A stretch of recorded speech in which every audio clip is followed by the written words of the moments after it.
Hello everyone and welcome. It's the 2025 World's Mixed Doubles second feature card. We're still at the Beast in Nokia, Finland, of course. What a card. We've got Silva Saarinen along with Chace. And then we have Wiebke Jahn along with Simon Lizotte. 18 holes, modified best shot. I'll explain what that exactly means as we go. And of course, I've got all 18 holes for you in a single video just to make things easier. Hope you're along for the ride and you enjoy. Maybe even have some bonus action. Well, right now we've got hole previews thanks to our friends over at DGN. I'm borrowing those as we're looking at the first hole at 322 feet, just shy of 100 meters. Really filters down and to the left. You're probably only needing to throw it about 300 feet and then maybe just a little ground play. Silva Saarinen coming off of her first major victory not too long ago. Matter of, a week and change over at the European Disc Golf Festival. Yes. And of course, I've had Harry on the channel before when I covered the Mary Sunshine House Classic last year. So glad to see him again. Here's Wiebke. And rounding out our 12-20 card, Simon Lizotte. Some of you have heard of this fella.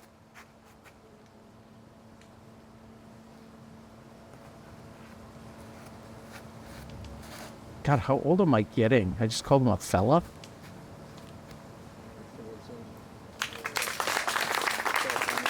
A big shout out, Eli Swanson helping with the coverage here. I was with a different feature card, and Harry is just a bit short, and got in touch with Eli, and he was able to come out here and make it happen. So I appreciate it. It's the first time he's worked with me on the channel, and I know he does a ton of other great work with a lot of other creators, so I really appreciate his efforts. Got to get in that mode for doubles where sometimes you pick up your mini or you forget. And speaking of picking up, Simon picks up the birdie for him and his partner.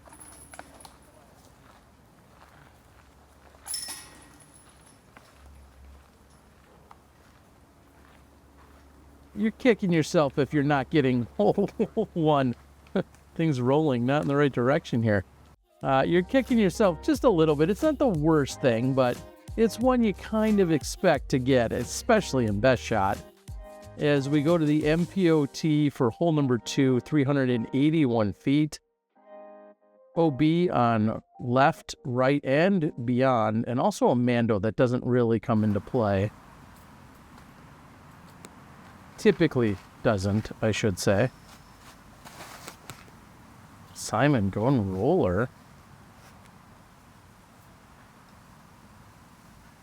Maybe I've missed a vlog journal by Simon, but I'm shocked he's not going forehand like we're seeing here by Harry. Is it an elbow thing? The women are able to tee from their respective FPOTs, which is great. So modified best shot essentially means no team can take the same drive from the same person off of 3 consecutive tee shots. So if they use Silva on 1 and 2, they automatically have to use Harry's drive on 3. Approaches, putts, none of that comes into play. It is exclusively, you cannot use the same person's drive, or tee shot, I should say, 3 consecutive holes in a row.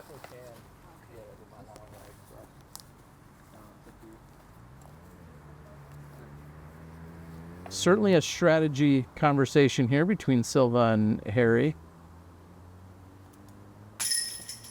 A good bit, and you saw him maintain his balance, and I think that's crucial here because it's so easy when you're trying to get as much as you can. just in terms of your positioning, but then not fall forward when you're inside the circle.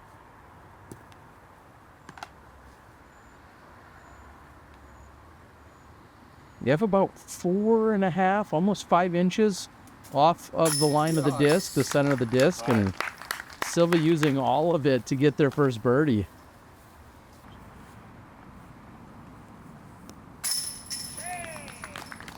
A little bit hesitant to pick up. No, it's all good once you make the putt. All day long. We head to the third. And this is the only par 5 on the course. You have this OB area right there in the middle.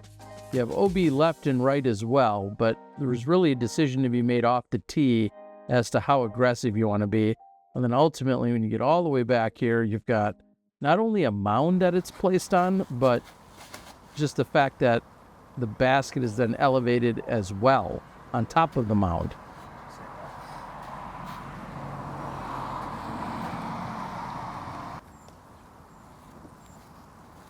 OB for Harry. Now they have to go with Wiebke's because they use Simon's on holes 1 and 2, and she puts it in pretty good position. She is going to lay up exactly what we're seeing here by Silva. Now, if Silva had a green light, I wonder if she would have been more aggressive and tried to go over the OB area. I'm thinking she would have, but they couldn't risk going out of bounds for both of their tee shots.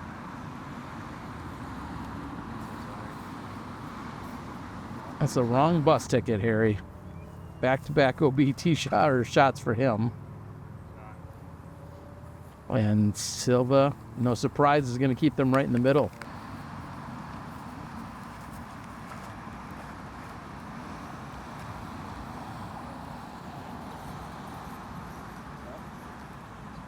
Simon's going to put one out there. Obviously not going to be in eagle territory, but should be able to get up and down for a birdie look. And Wiebke going over without a problem.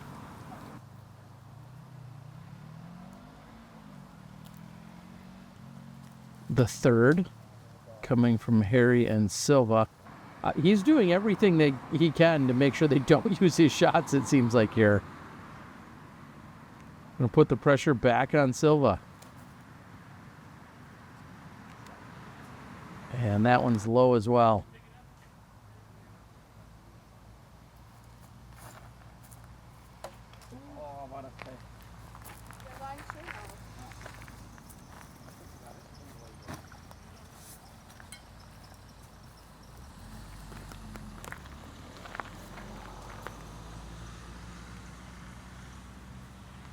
Can Simon find the line?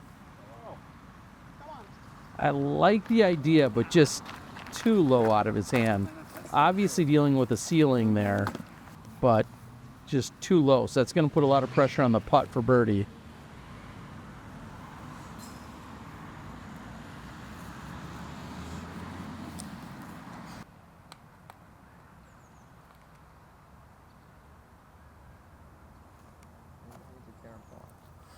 There you go.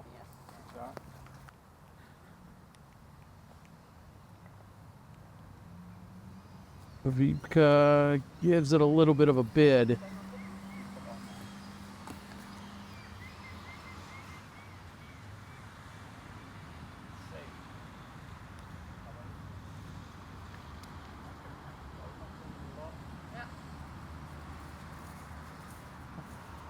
Simon knowing he's got to go to the loft. So this will be a less aggressive bid than what you typically see in terms of his spin putt for birdie.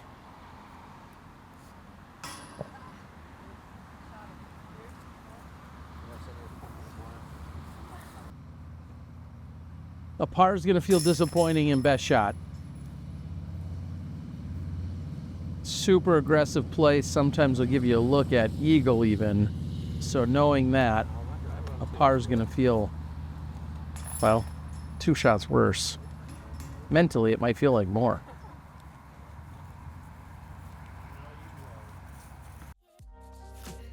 After a walk, we head over to the fourth, par 4 at 623 feet, trying to land right around here.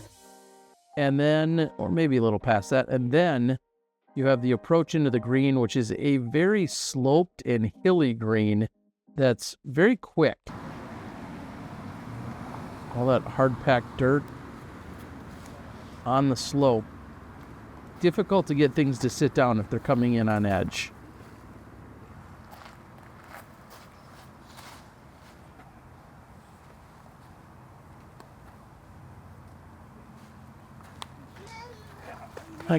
Gets back out into the open, into the middle, I should say.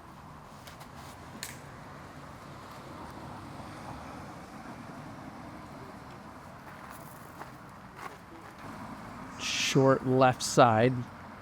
We'll see if Harry can improve on that.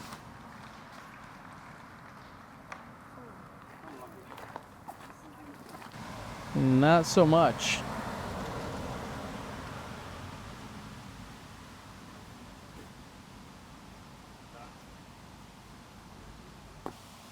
That's a good shot. That's going to give Harry a chance to get even more aggressive. Hopefully get them closer. But he too is lowing on that short right side. So if they're trying to pick up a birdie here, it's going to take something from long range.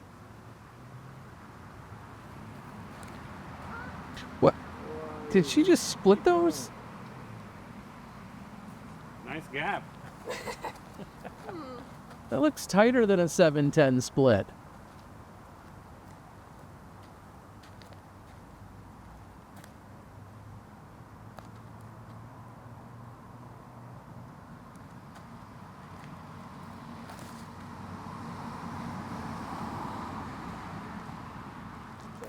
Does it sit? Simon seems to like it. One time. I like the aggressive bid. And those trees are going to slow it down, or those branches, just the right amount to put it right next to the basket. So a drop in coming, and that's exactly what Simon set them up for as well. So 3 under through 4. And coincidentally, they missed one of the easier holes, being the last one. Slow start for Silva and Harry. One of the few aceable holes, I'll say, out here. Hole number 5, par 3. 335 feet, slightly downhill. So maybe plays just a couple feet less than that. However, there's a massive drop-off behind the pin. So giving it a full-blown ace run isn't probably well advised unless your partner's right next to the basket. MPO and FPO playing the same tee.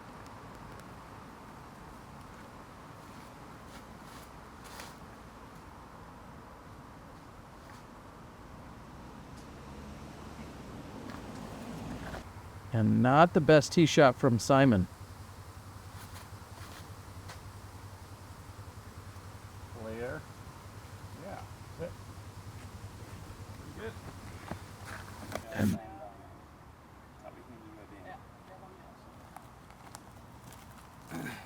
so you see them just outside the circle. Clearly, here's where the strategy comes into play. Because if they take this and they took Simons on the previous hole, they would be taking back-to-back Simons, meaning they have to go with Wiebke's on the 6th. Yep.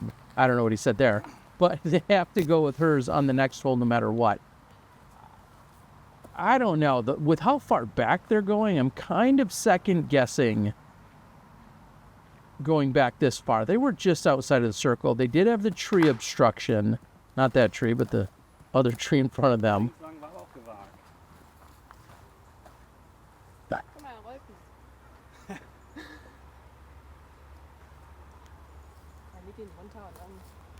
I appreciate thinking ahead, but the 38-footer looks better right now, and Simon's just ultimately going to pitch up. I can't really second guess the layup. I do kind of second guess the strategy to go back that far, but maybe that tree was just more in their way than I realized from Simon's initial drive. Anyway, great putt by Harry. Gonna do some work.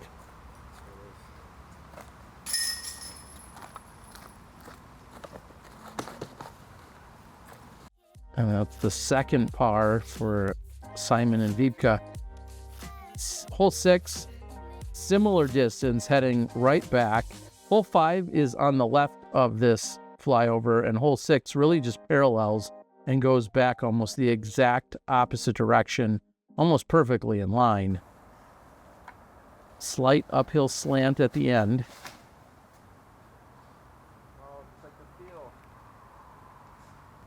And a kick off to the right. Not ideal.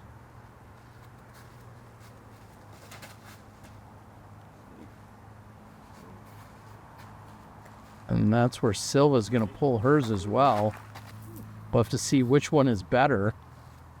And there again, if you have two shots that are relatively the same and you want to start thinking ahead as to what you might be doing on the next drive or two, that's where you could say, okay, well, I'm going to go, we might be parring from either spot or we might birdie from either spot. So then play to the shot that sets you up better for future drives. And a long range look uphill.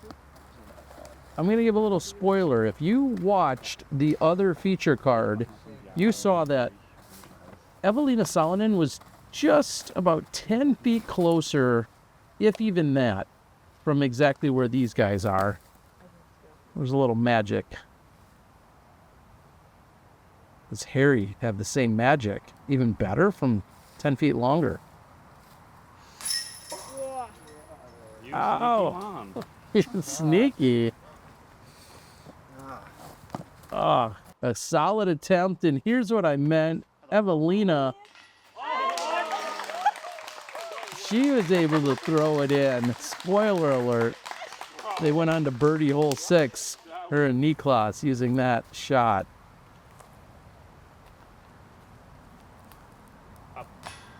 Can Wiebke do it? Oh, what a nasty roll, too.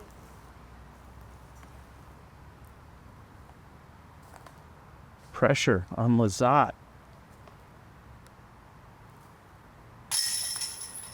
Left side chain and gets it to fall.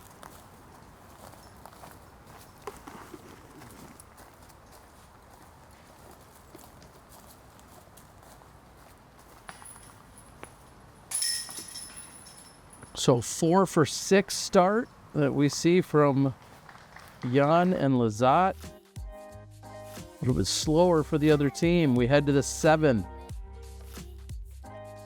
This is a par 4, and it's all about hitting the tunnel, putting yourself around here if you can, or a little more, and then having a look to the green, which can be a little bit difficult. That huge drop-off on the right-hand side. If you go anywhere off of that right side, you're probably looking at a long uphill putt, and it might not be 30 or 40 or 50. It could be 60 to 100. So careful if you're going off that right side edge.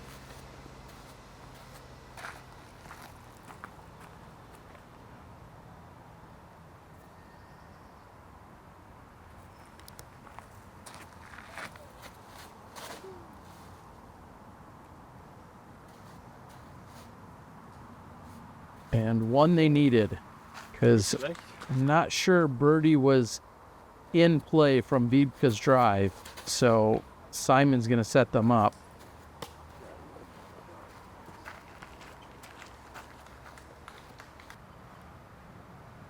We'll see if Harry has anything more than what Silva's just done, because that was a near perfect drive. He can maybe gain a little bit more distance, but Simon says he'll like that spot, but they'll have options for sure. Again, strategy could come into play. Roll.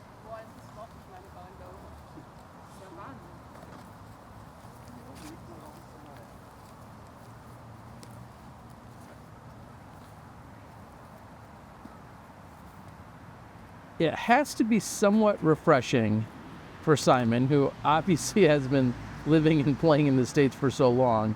But it's got to be refreshing to be able to speak a little bit of German when he's out here enjoying disc golf.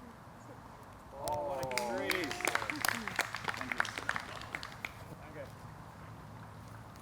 Okay. Wow, even says thank you in 2 different languages here on the 7th. What a talented guy. Yeah. Green light, Harry? I guess. Green light is right.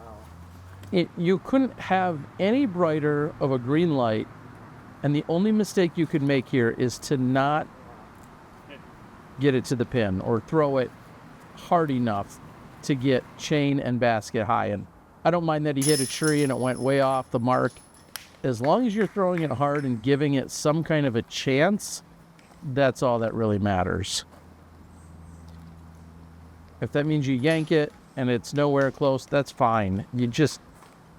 The only thing you can't do is come up short and give it no chance whatsoever. As we head to the 8th, the shortest hole at the World Championships out of either course. Got the hay bales to get over here, ideally. There isn't any out of bounds that you have to worry about there. Doesn't matter if you come up short or long of the hay bales. However, if you come up short, you're probably obstructed and will have a low ceiling. And when you hit that tree, it's going to make it even tougher. And with that, they have to take Wiebke's. They've gone with Simon's on the last 2 drives, so that means he doesn't even get a chance to throw here. They're going with Wiebke's.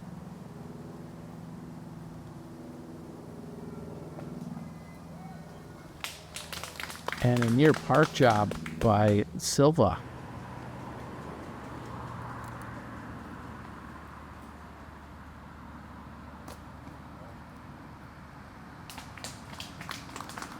Approach that gives him a look to save par.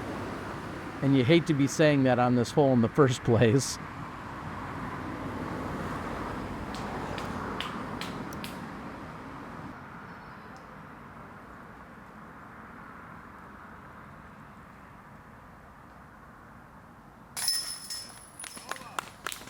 She gets it.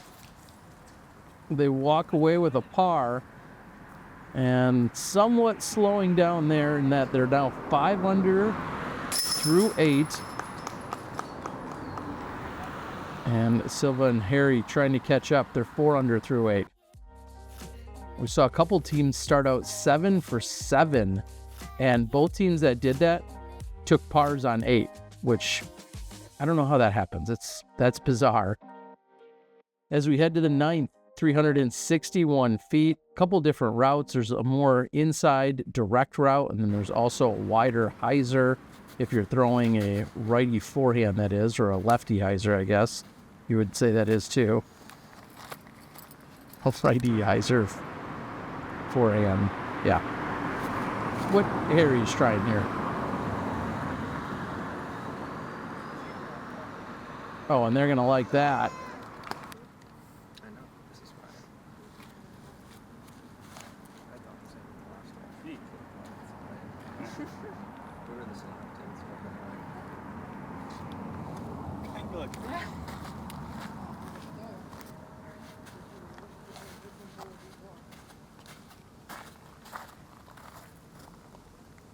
You could see a backhand anhyzer, a forehand hyzer, a roller. I think there's a lot of different ways you could attack this, but that hits early and kicks left side out of bounds. 10 Meter Fenster hat man da. I don't think he was saying that was a good shot. Go. Green light for Simon. Again, the only mistake he could make here is to not get it to the pin. Basket and beyond is what he's looking for. She's parked. Green light.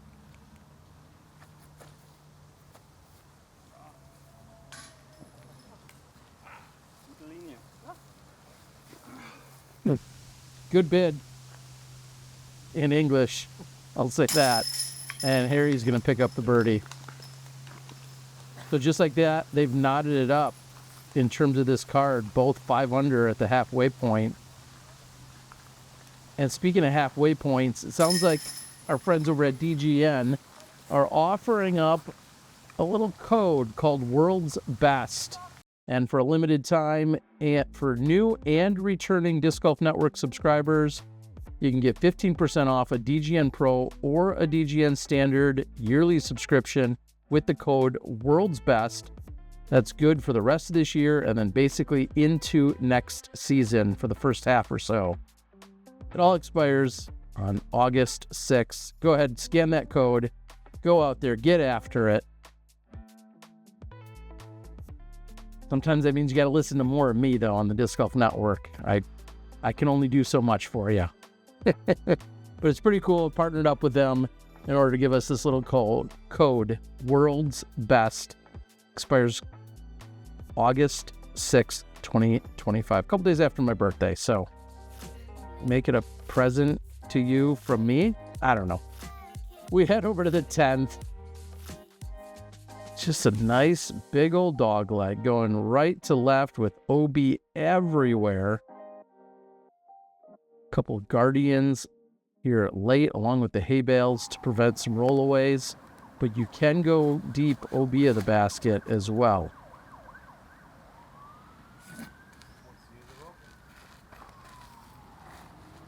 And yeah, you eventually see it right in line with where Harry was.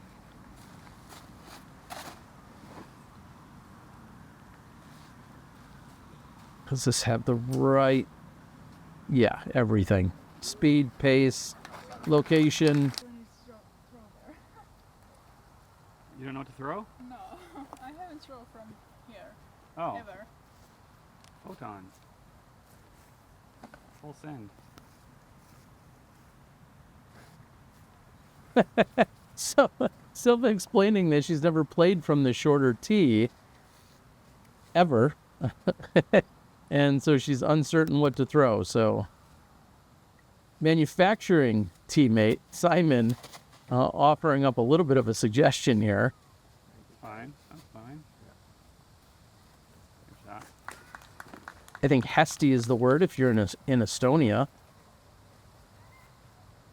I think that means good or fine.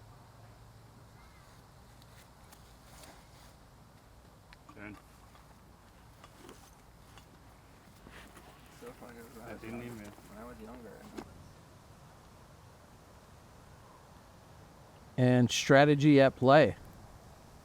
Going with Wiebke's throw. Even though Simon was in a better position, but he must have been really comfortable to go from this spot.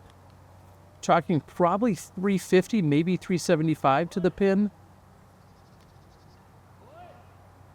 And now within 15 or 20.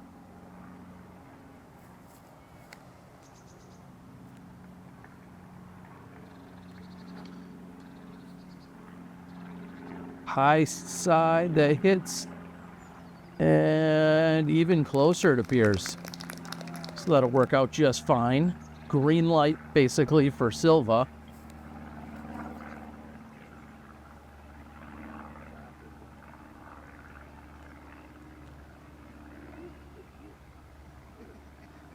It skips back up and over. It looked like it was going to be out of bounds, but it actually skips back into play. They won't need it or go with it, but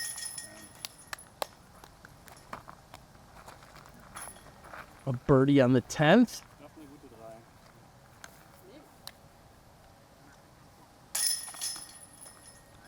Make that 2 birdies.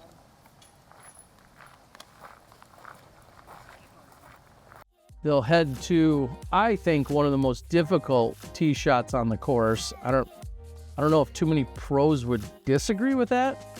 That's just what it seems like anyway. 430 feet. This old pond, on Golden Pond, if you're really old, that's even older for me. Anyway, that pond comes into play. For so many of the players,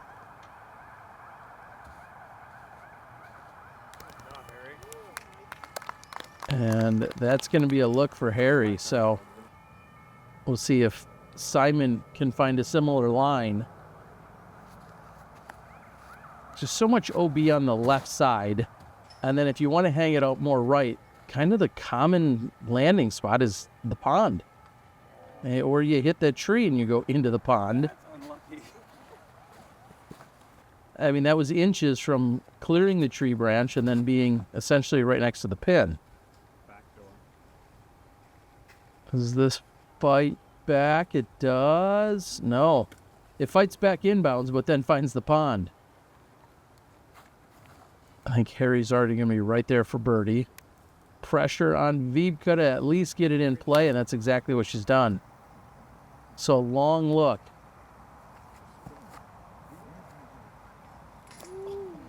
Off the basket.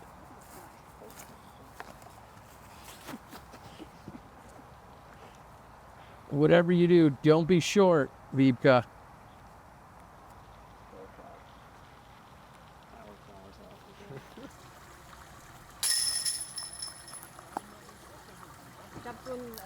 Great drive by Harry. I mean, that is one that you talk about after the round when you have a highlight or you're discussing, how things went with your buddy. This is one that you go right to and you'd be like, oh yeah, I parked 11. That's when you immediately talk about.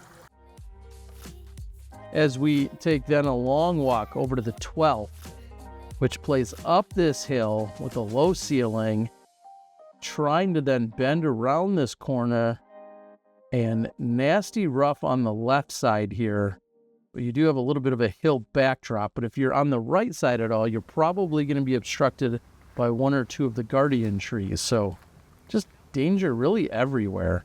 And it has to start with a good tee shot. And that will be inbounds, but finding its way into a tree or under some tree branches.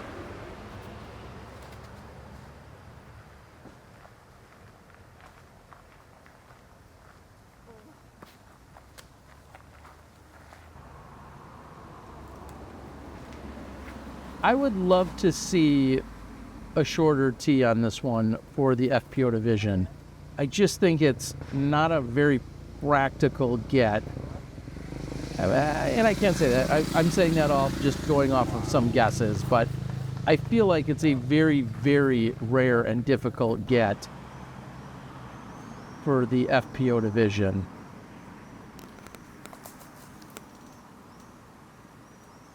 And that's going to be considerably short. That's outside of circle 2. That's probably closer to 100 feet yet. Harry fights, but short left side, close to the next tee. So they're going to need something long range to throw in for birdie. Simon has placed them in a perfect spot.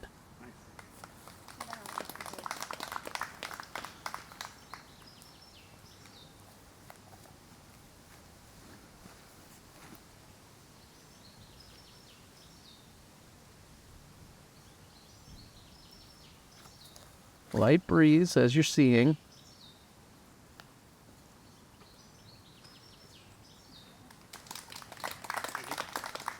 Beautifully placed.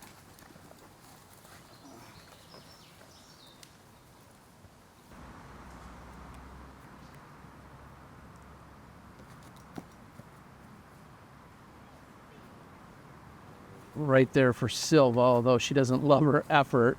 You've got a backdrop behind it. I'll say it again. If this was a drinking game, me talking about green lights. This is when you're firing at.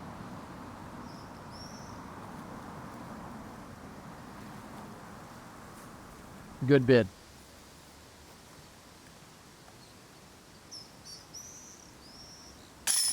Some of you have already watched the other feature card that I put out. Hopefully you enjoyed that. If you haven't, I won't talk too much about it, but I will say we do have some bonus footage that's never been seen before. So make sure you stick around at the end of this round because we've got a little extra bonus footage.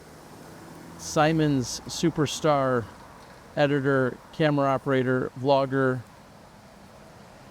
superhuman, everything, Dustin Wolfe, got us a little bonus footage that you're going to want to stay tuned for.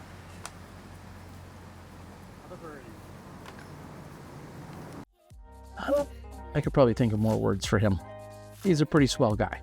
As we head to the par 4, hole 13, 187 meters, you're trying to find a landing zone, just really getting through the initial tunnel.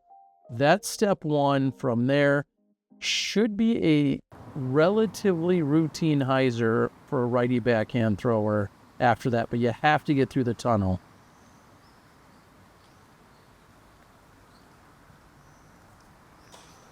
You see that last shadowed spot out there in the fairway. You want to get, I'm going to say, at least there. Anything there and beyond, you're golden.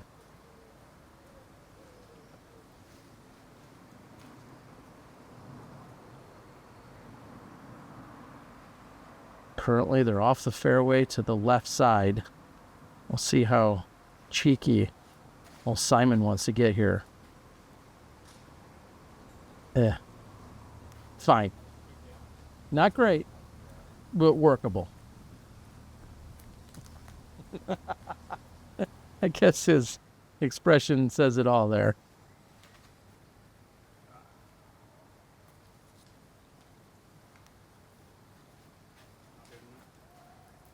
I think if the Silva could verbalize exactly what Simon's thinking, it would be pretty similar.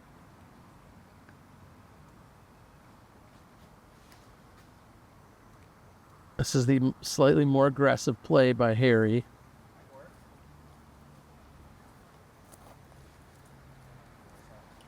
Gets the green flag, but that doesn't necessarily mean good. Just means he's in bounds. That's 2 straight. You could go with this inside cheater route, or you could play your much higher percentage, go with the massive hyzer like Simon's going to do here. There's a tree down there where the spotter is, and you just need to beat that. And he's right around that range. And this is where Harry's drive landed, and this is top notch.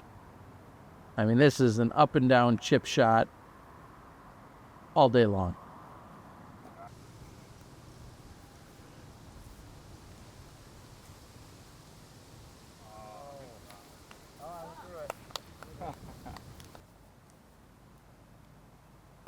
So it looks like they did get past the tree. I thought they were going to be short of it.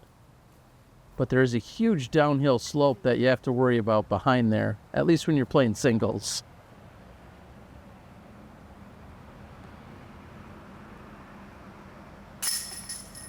And the solo birdie for Lizotte. Well, team support emotionally and mentally, but all 3 of Simon's throws.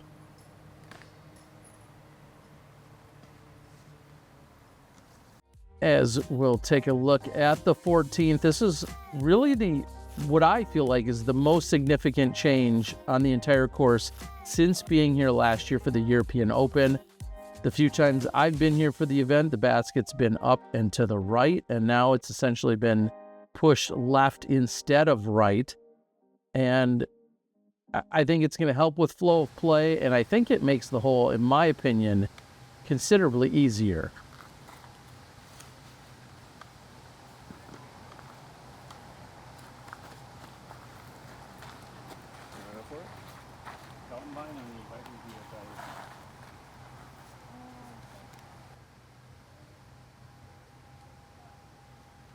And they're in a position where they're having to go with Wiebke's drive. So Simon will not be throwing.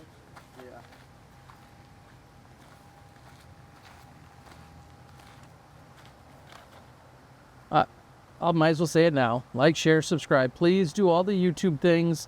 Big shout out to my Patreon subscribers. Also to all of my channel members. I just got that going this year. The channel membership I think is great for a lot of, it's good for a lot of people, as we see a great shot there, but I especially think for a lot of the European contingency that watches my stuff, because typically I'll set stuff to release at like 7, 8, or 9 a.m., sometime around there in the morning in the U.S., and that means if you're up late, you might actually be able to watch it as soon as I load it up, and it could be considerably earlier than that. You might be able to watch it the night before even. You can watch things like Silva draining it, and they'll pull ahead of the other card, and they get to 9 under through 14. So certainly have to be watching the scores. This was the second to last group to go out, and we've seen the scores have been posted. There's a couple of 10s and 11s and 12s that have now come into the clubhouse. So if you're thinking about the win, you're looking at what those other cards have already come into the clubhouse with, and 12 under as of now seems to be the mark. And we head to what I feel like is probably the second most difficult tee shot. At least in terms of going for a birdie, it is. Let me rephrase that. If you want the birdie as an MPO player from this MPO, they're both playing from this tee. I think it's considered a par 4 for the women. But from the men's tee here, as a par 3, I think this is the most difficult par 3 to get. And some stats somewhere will back that up.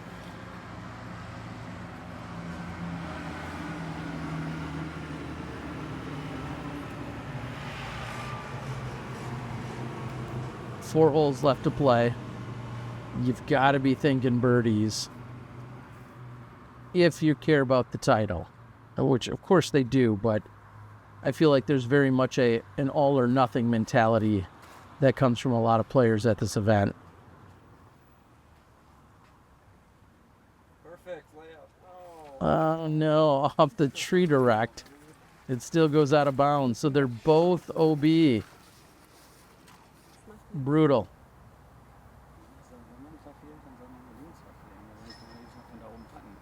Ah, okay.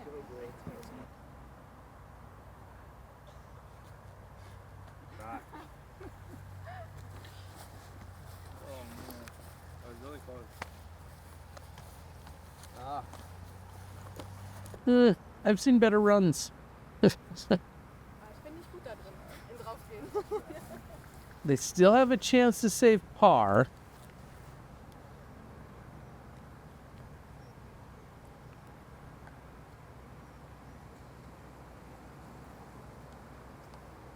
We have a Simon special.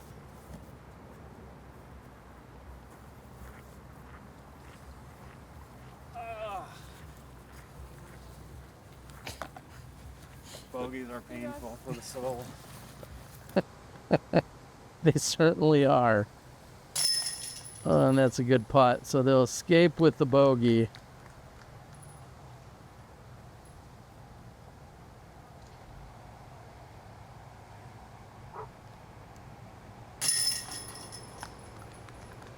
This is taking place on Saturday, a couple days before the World Championships takes place. And this is one of the first years ever that it's just a single round, the single round of modified. Often it's a round of modified best shot and then a round of alternate of some capacity. But this year, just a single round as we look at one of the most iconic holes in all of disc golf, hole 16, the par 4.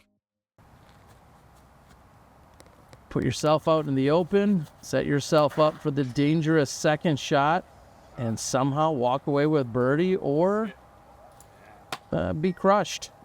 It feels like it's usually one or the other.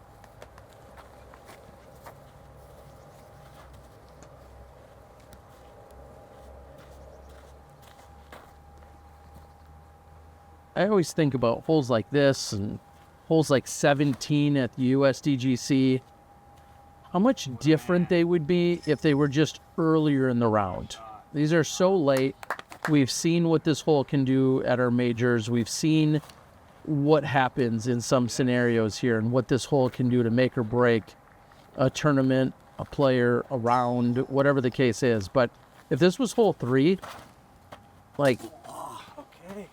would it hold so much weight? That's what I'd love for you to answer in the comments. Is do you love how such a crucial hole is so late in the round? And do you think it would be any different if it was, say, hole 2 or 3? Aber. So, wir sitzen mal wieder hier. Augen jetzt nur in. In den Kopf. I think I like it. Usually I agree with whatever Simon says. I mean, I think that's part of the game, right?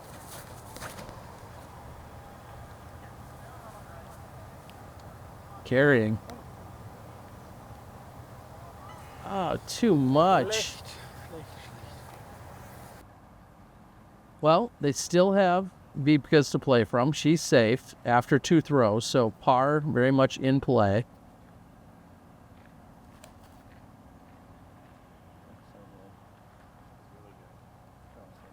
And so good is an appropriate response.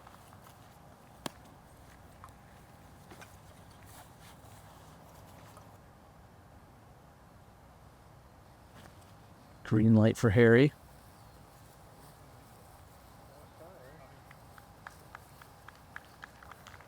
Not quite as aggressive as he'd probably like to be. Maybe he's just trying to play a little more conservative. Wir haben noch nie Knie geworfen. Der ist ein 50 Meter von uns, oder? Ja, dann sind wir bei 60. Bergauf mit Gegenwind. Sind wir da über 70? Wir sagen ja.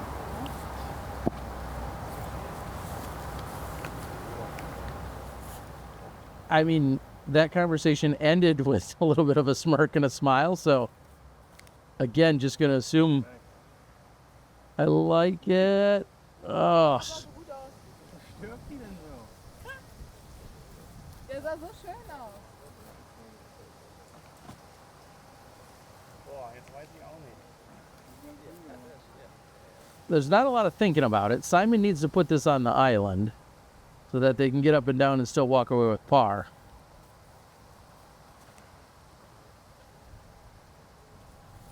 That looks firm because it is out of bounds. Normal, ja? Also Glück hatten wir heute auch gar nichts. We move forward, right? Yeah. So you go where you were last in bounds. That's, well, one of the options. You can always throw from where you previously threw from as well, unless otherwise stated, but that's out of bounds. So now pressure back on Simon to get this one in bounds. Trying to avoid disaster, but the damage is going to be done. I believe that's going to be a double bogey. Meanwhile, a 3-stroke swing after the birdie by Harry on Silva's approach, that is. Might have even been Silva's drive, too.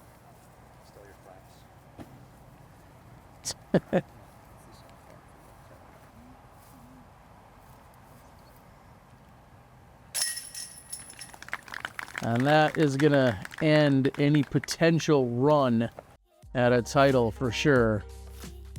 As we head to the 17th, Harry and Silva at 10 under. 459 feet, sloping downhill more so at the end. It's relatively flat at the beginning of the hole, but definitely has a harder slope as you get to toward the basket.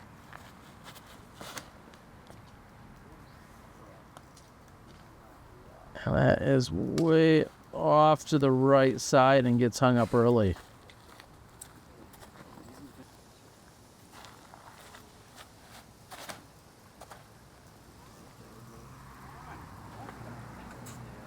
Simon's perplexed.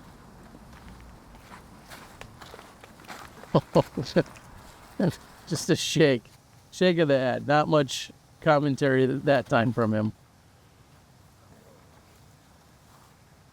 Silva doesn't love it, and it's because it's a red flag, out of bounds. He'll be forced to go with Harry's shot. It's like, this all reminds me safe.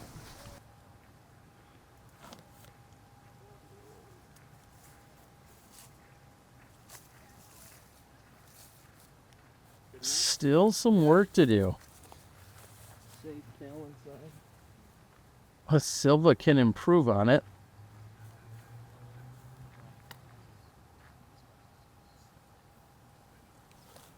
I'll likely have a little bit of distance competition action for you guys, and then also maybe some of the putting competition. Running around crazy throughout this week. Excited to be in the booth for DGN. I'll be on the FPO side every morning with Valerie and Juliana. And in the afternoons, I'll be with Nate. Super honored to be part of the broadcast team. Big thanks again to Disc Golf Network for the borrowing of the drone footage. Big thanks to Eli out here capturing the action, who doesn't normally film a lot of straight up shot by shot, so I appreciate all the effort out here. And as I said, our friend Dustin Wolfe giving us a little bonus action to close out the round as well. So I appreciate all of you and the channel members and Patreon supporters. Big thanks to my friends over at the Dyers Guild as well. Simon accepting full applause as we head to the 18th hole. 699 feet, OB everywhere. That's the booth just to the right, actually, where we'll have the Disc Golf Network headquarters in terms of the live broadcast booth. A lot of VIP seating and arrangements out here. Thousands of spectators expected to be hanging out right here on the 18th. We'll see 3 out of the 5 rounds for the Worlds take place here. And Silva's thrown them out of bounds. They had to go with her shot, and unfortunately, she puts it out of bounds just beyond the corner there. That's going to be brutal.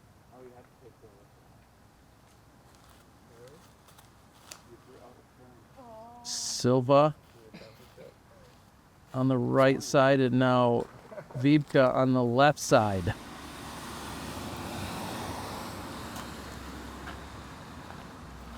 Lizotte needs something in bounds.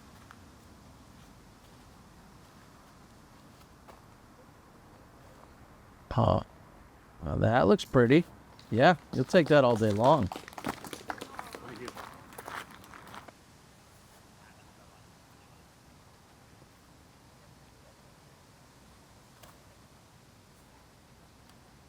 Silva doesn't like it. Way short.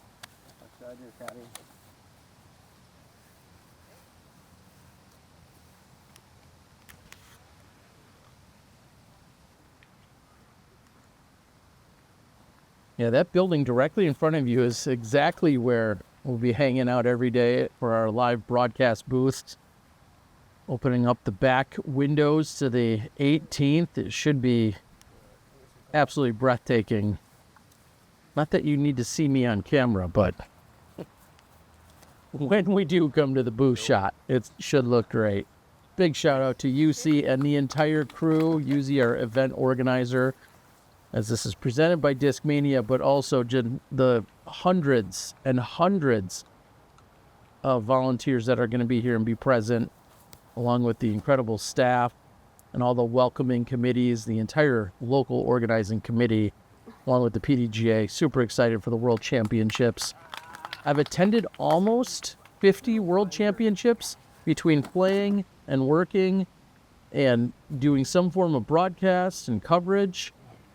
This was going to be my first one in an international capacity, and obviously only really the second one ever, but my World's experiences date all the way back to my first one in 1996 when I was a teenager heading to my first AM Worlds. And I played 20 consecutive Worlds after that. Now I get to work them, which I am a lot better at doing than I am in playing them. Good birdie to finish, and with that, as I said, these guys are going to close out. We've got a little bonus action, including an interview with the winners of the tournament as well as the little bit of capturing that was done thanks to Dustin, who was just doing what he always does, out there working the camera and happened to grab some footage. So we have something to watch while I interview our champions. Thanks again to Dustin for that. And until next time, I'll find you in the fairway. I'm the Disc Golf Guy, and that was my video blog. Well, champion, so I don't want to downplay that, but you guys did it wrong. You're supposed to do it when, you know, we're filming. Oh, my bad. I filmed You both gotta put of the you. right people on the right cards. Apparently, we need more people out here. Congratulations to the both of you. We didn't get to see the action, so Chandler, go ahead and give us a quick recap of how it went out there for you. I think the first couple of holes I was kind of bluffing him a little bit. He came in clutch a couple times. So we kind of forced a lot of tee shots in the beginning, but they were all ones we were okay with. We kind of came up with a good strategy. We stuck to our game plan really well. We missed 3 birdie putts in the first, I think, 6 holes. And that kind of got us down a little bit, but we were like, no, we got this, we can come back. And from there on, it was just full send. All the way. Full send, and clearly it worked. Ben, you've been having some incredible last couple of weeks here. What's it like taking down a world doubles title here, yet international, another international title? It's pretty crazy. This is actually my first mixed doubles event. It's also Chandler's. And I think we signed up on the last day of sign up. She sent me a random message like, yo, you want to go and play with mixed doubles? I've always wanted to, but couldn't find the partner. I was like, yeah, let's go and have fun. Let's go have a good time. Went out there, obviously had a great time. We threw great shots, like she mentioned earlier, great strategy together. Yeah, and for some reason my game just really shines out here in the European courses. I don't know what it is. Maybe it's you know, being with the Finns, maybe it's something in the water, maybe it's the long drinks. I don't know. The long drinks for sure. Time for a few of those to celebrate. Beautiful day out here. This is a great way to kick off the Worlds. Congratulations to you both. 1 for 1 as mixed doubles world champs. That's Chandler and Ben, and we'll catch you guys at the next one.